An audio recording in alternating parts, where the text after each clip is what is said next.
کتنا پہنچے گا؟ اللہ کے نبی سے کسی صحابی نے کہا پہلے زمانے کے لوگ 500-600 سال تک زندہ رہتے تھے، ہماری عمریں 60-70 سال کی ہے، 100 سال بہت کم لوگ پورا کر پاتے ہیں۔ آپ نے فرمایا عمریں کم ہے لیکن اعمال اتنے زیادہ بتا دیے اور ان کے ثواب اتنا کہ اگر تم اس پر عمل کرو تو پہلے زمانے کے لوگوں سے آگے بڑھ سکتے ہو۔ میرے بھائیوں، ان 10 دنوں کے روزے کا 9 دنوں کے روزے کا اہتمام کرو۔ میں جانتا ہوں جو لوگ رمضان کے فرض روزے رکھنے میں جن کی ہوا ٹائٹ ہوتی ہے وہ بیچارے 10 روزے کیا رکھیں گے، 10 روزے کیا رکھیں گے؟ ایسی معمولی چیز نہیں ہے۔ ان 10 دنوں کی عبادت کا ثواب بہت ہے، اس میں روزے بھی شامل ہے، اس میں تکبیر و تحلیل بھی شامل ہے، اس میں نفلی عبادت بھی شامل ہے، اس میں صدقہ بھی شامل ہے، اس میں خیرات بھی شامل ہے، اس میں ایک دوسرے کی ہمدردی بھی شامل ہے، اس میں غریبوں کو کھانا کھلانا بھی شامل ہے۔ ان 10 دنوں کی عبادت اللہ تبارک و تعالیٰ کو بہت زیادہ پسند ہے۔ اور آخری چیز، ہمیں خطبہ آگے جانے کی اجازت نہیں دیتا۔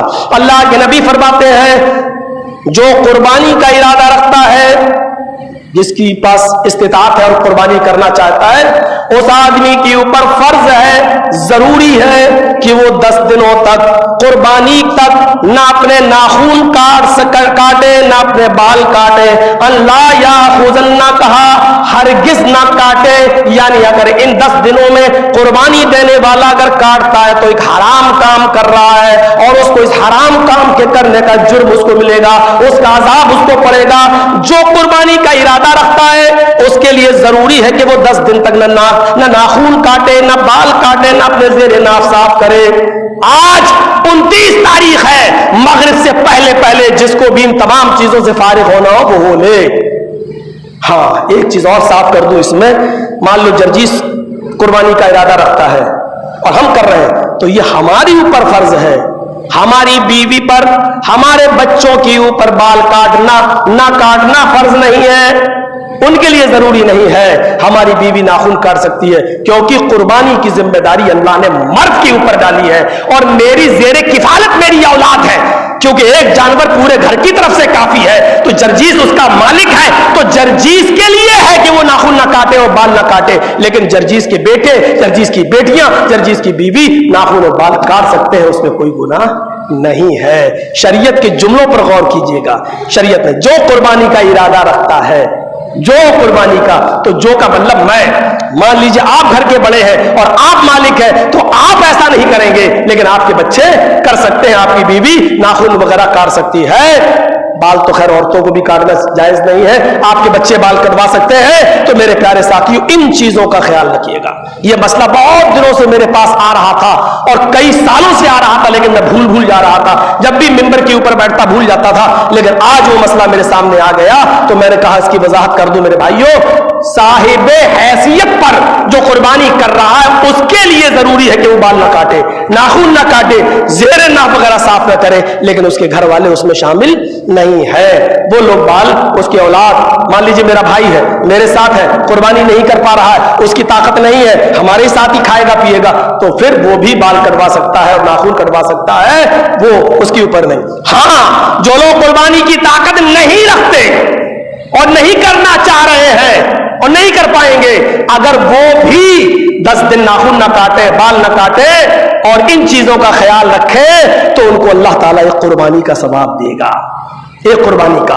اگر چاہیے قربانی کا ثواب تو آپ ایسا نہ کریں، اور اگر آپ کر لیتے ہیں، قربانی کا جانور نہیں ہے تو آپ کے اوپر کوئی گناہ نہیں ہے، لیکن جو قربانی دے رہا ہے، کر رہا ہے، اس کے لیے تو حرام ہے بال کاٹنا اور ناخن بنوانا وغیرہ، زیر ناف صاف کرنا۔ ان چیزوں کا آپ خیال رکھیے گا میرے بھائیوں۔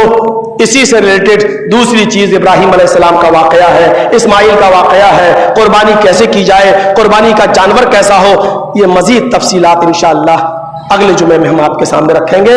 اور اگلا جمعہ تھوڑا سا چیز لمبی ہے، باتیں زیادہ ہیں، اس لیے میرے بھائیوں ہم 5-10 منٹ پہلے ممبر پر بیٹھیں گے اور 5-10 منٹ آگے ہم جائیں گے، کیونکہ ہم چاہتے ہیں کہ کم وقت میں زیادہ سے زیادہ باتیں آپ کو مل جائیں۔ اس لیے یہ ذہن بنا کر آئیے گا کہ ہم 10 منٹ پہلے بھی ممبر پر بیٹھ سکتے ہیں اور آگے 10 منٹ یعنی 1:10 تک ہم لے سکتے ہیں، تاکہ آپ کو زیادہ سے زیادہ باتیں آپ کو معلوم ہو جائیں۔ اللہ تبارک و تعالیٰ سے دعا ہے کہ اللہ تعالیٰ ہم تمام مسلمانوں کو سنت کے مطابق قربانی کرنے کی توفیق عطا فرما اور ان 10 دنوں کا اہتمام کرنے کی ہمیں توفیق عطا فرما، ان 10 دنوں میں عبادت کرنے کی توفیق عطا فرما۔ الہ العالمین، اس سال جو لوگ ہمارے تیری رحمت کو پیارے ہو چکے ہیں تو ان کو کربٹ کربٹ چین و سکون راحت نصیب فرما. مؤذن کے اذان دینے کے بعد سے لے کر نماز جمعہ تک قبولیت کی گھڑی کا ایک وقت آتا ہے جس میں اللہ تعالیٰ ہر دو بندے کی دعا قبول کرتا ہے. ہم اس قبولیت کی گھڑی میں دعا کر رہے ہیں کہ بارے اللہ ہمارا بھائی اور نفیس چودھری صاحب کا بیٹا کل اس دنیا سے رخصت ہو گیا ہے اور وہ اس دنیا سے رخصت ہو کے تیری رحمت کو پیارا ہو چکا ہے. اے اللہ تو اس کی مغفرت فرما, اے اللہ تو اس کی بخشش فرما, اے اللہ اس پر اپنا رحم و کرم فرما. اللہم اغفر لہ وارحمہ وعافہ واعف عنہ. اے اللہ تو اس کی مغفرت فرما, اس پر رحم فرما, اس کو عافیت سے رکھ اور اس کے گھر والوں کو صبر جمیل عطا فرما, اس کی ماں کو صبر جمیل عطا فرما. کسی کی اولاد جوان بیٹے کا جنازہ باپ کے کاندھے پر کتنا بڑا بوجھ ہوتا ہے, یہ ان سے پوچھو اور فلسطین کے لوگوں سے پوچھو میرے بھائیوں. اس لیے سب سے زیادہ دعا ہے گھر والوں کے لیے کرنے کی کہ اللہ ان کو صبر جمیل عطا فرمائے, اللہ اس بچے کو غریق رحمت عطا فرمائے. اللہ ہم سب انسان ہیں, انسان ہونے کے ناطے سے جو لغزشیں اور جو بشری خطائیں ہوتی ہیں اللہ ہم انسان ہیں, شیطان ہمارے پیچھے لگا رہتا, اللہ اس بشری لغزشوں کو معاف فرما دے, اللہ اس لغزشوں کو نظر انداز فرما, اللہ اپنے رحمت کی چادر میں اس کو ڈھانپ لے. اور اللہ جو جو انتقال فرمائے, ہمارے والد صاحب بھی انتقال کر گئے, اللہ ان کو بھی اپنے دامن عفو میں لپیٹ لے. حاجی ایوب صاحب جو آگے بیٹھا کرتے تھے اللہ ان کو بھی دامن عفو میں لپیٹ لے. یہ اسماعیل صاحب, حاجی اسماعیل صاحب جو بیچارے اذان دیتے رہے, خدمت کرتے رہے, فجر کی اذان پابندی سے دیتے رہے, اللہ ان کو غریق رحمت عطا فرما. اب کتنے لوگوں کے نام لیے جائیں, اس لیے ربنا اغفر لی ولوالدی وللمؤمنین یوم یقوم الحساب. اے اللہ مجھے بھی بخش دے, میرے والد محترم کو بھی بخش دے, اور جتنے بھی مسلمان ہیں جو تیری رحمت کو جا چکے اللہ ان سب کی مغفرت فرما دے. اے اللہ ان سب کو اپنے دامن عفو میں لپیٹ لے اور ان کی لغزشوں کو معاف فرما دے. یہ قربانی کا دن اب ان گھر والوں کے لیے کیسا گزرے گا, لیکن 3 دن سے زیادہ غم کی اجازت بھی نہیں دی ہے شریعت نے, اس لیے ہمیں شریعت کو بھی دیکھنا ہے, اور شریعت پر ہم جتنا عمل کریں گے اتنا ہی مرنے والے کو ثواب ملے گا کہ دیکھو اس نے کم سے کم ایسا جو ہے ان لوگوں نے صبر کیا اور شریعت کے مطابق صبر کیا اپنے مرحوم پر, اس لیے اللہ تعالیٰ اس کو بھی ثواب سے نوازتا ہے. اللہ تعالیٰ سب کو کی مغفرت فرمائے جو تیری رحمت کو جا چکے ہیں, اور نسیم کے والد نفیس صاحب اور ان کی والدہ اور گھر والوں کو صبر جمیل عطا فرما.